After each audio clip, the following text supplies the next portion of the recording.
এবার Guinness book of world রেকর্ডসে নাম উঠল বাংলাদেশি তরুণীর। চপস্টিক দিয়ে মাত্র 1 মিনিটে 37টি ভাত খেয়ে রেকর্ড গড়লেন সুমাইয়া খান।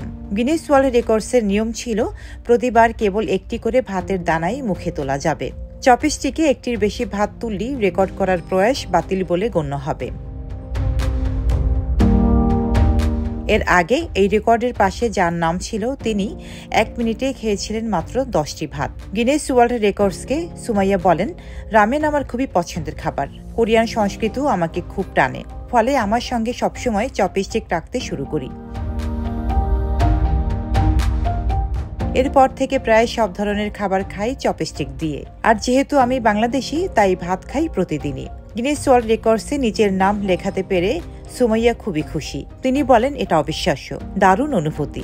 আর আমার আশেপাশের সবাই আমাকে নিয়ে গর্বিত। এটা আসলেই দুর্দান্ত। আমি সম্মানিত, আনন্দিত। ডেস্ক রিপোর্ট, সাম্প্রতিক দেশকাল।